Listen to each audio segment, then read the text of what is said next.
They were young, in love, and full of plans for the future. Renae Marsden was just 20 years old when her world suddenly fell apart. A promising student, close to her family, full of life, Renae was the kind of girl who made you believe in second chances. She had just reconnected with a boy from her past, someone she trusted deeply. He made her laugh. He made her feel special. And most of all, he made her believe that she was never alone. But the messages started to change. They became more intense, more emotional, and sometimes more manipulative. What started as romance quickly turned into something else entirely. Renae had always been close to her mother, Teresa. They shared everything: texts, calls, long conversations about life and love.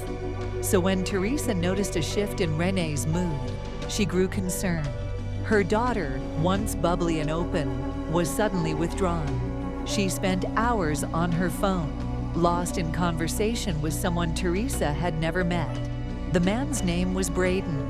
Renae had met him through a friend, she said, and now it seemed like their relationship was getting serious, very serious. But Braden was always just out of reach. Every time Teresa asked to meet Braden, Renae had an excuse. He was busy. He was in the army. He was struggling with something personal. The more Braden became a central figure in Renae's life, the more mysterious he seemed. Still, Renae believed in him. She loved him. They texted for hours, called each other late into the night. He comforted her when she was sad, celebrated her wins, and even proposed a future together. To Renae, Braden was everything. But to her family, Braden was a ghost. He never showed up, never answered a video call, never made a real appearance. Behind closed doors, Renae was going through something she couldn't explain. The relationship was emotionally consuming. Some days she felt euphoric, other days devastated. Braden had problems, dark secrets, according to him. He'd talk about past traumas, legal troubles, and even claimed he was being followed. Renae listened, comforted him, and tried to be the anchor he needed, but it came at a cost. She began isolating from her friends, declining outings, and avoiding questions. Even her laughter seemed forced. Teresa started checking in more frequently. She couldn't shake the feeling that something wasn't right. She had raised Renae to be open and strong, but this new version of her daughter was fragile. One day, Renae mentioned that Braden was in jail, and yet he still managed to communicate through letters, texts, even phone calls. How was this possible? Braden said he had connections, that he could bend rules, and Renae believed him because the alternative was too painful to consider, that maybe the man she loved wasn't who he claimed to be. As weeks turned into months, Braden became more controlling. He began isolating Renae emotionally.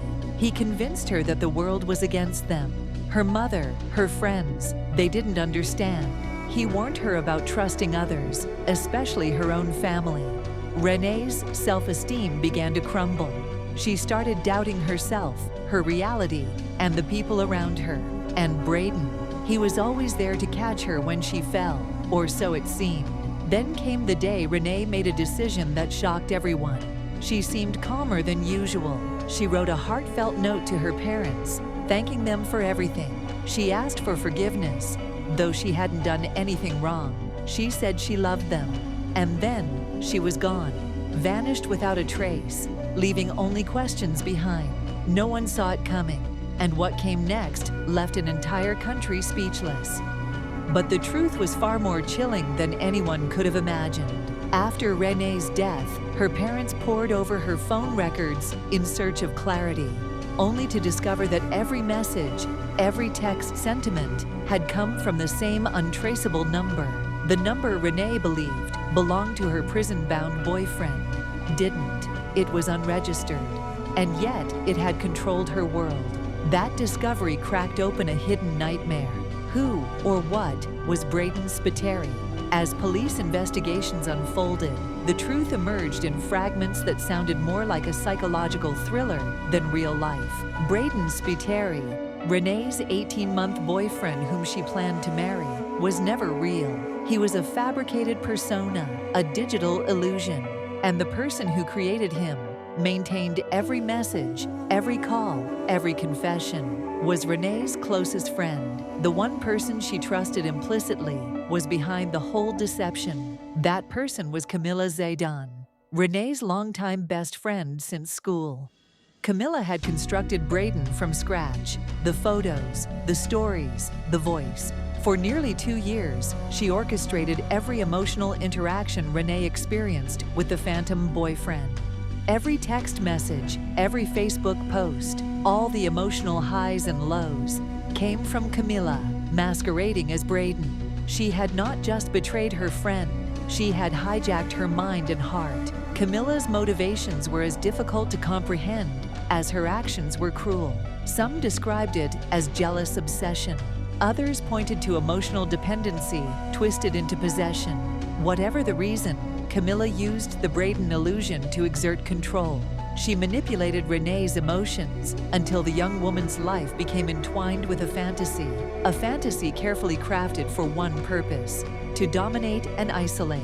Camilla even staged Braden's breakup, or, as Renae believed, his final rejection. On the very day that shattered Renae, the messages turned sour. She was told that Braden had ended the relationship. That was the final blow. In absolute heartbreak, Renae sent messages to her family and friend, declared her love, and then drove to the Gap in Sydney. Moments later, she took her own life, a tragic act set in motion by emotional manipulation and betrayal. Yet in the courts and inquests that followed, there was no murder, but a tragedy disguised as heartbreak. Catfishing, no matter how egregious, was not a criminal offense in Australia. Camilla Zaydan admitted creating the false identity, but legally she was not charged with a crime. The coroner condemned her actions as nothing but a pack of lies, describing them as a profound betrayal of trust and responsibility. The Guardian. In the aftermath, Renae's parents became advocates for change. They pushed for Renae's Law, legislation that would make emotional fraud, particularly catfishing, a criminal offense. Their fight aimed to protect vulnerable individuals from being manipulated to catastrophic ends, because in this digital age, deception can kill just as effectively as a weapon Amazon Music Apple TV. Renae Marsden once believed she had found love. What was real, in the end, was betrayal in its most insidious form. A tragedy born not of violence, but manipulation. Sweetness that masked a trap. Trust that masked a lie. Her story remains a haunting reminder that sometimes the most dangerous people are not strangers, but those we call friends.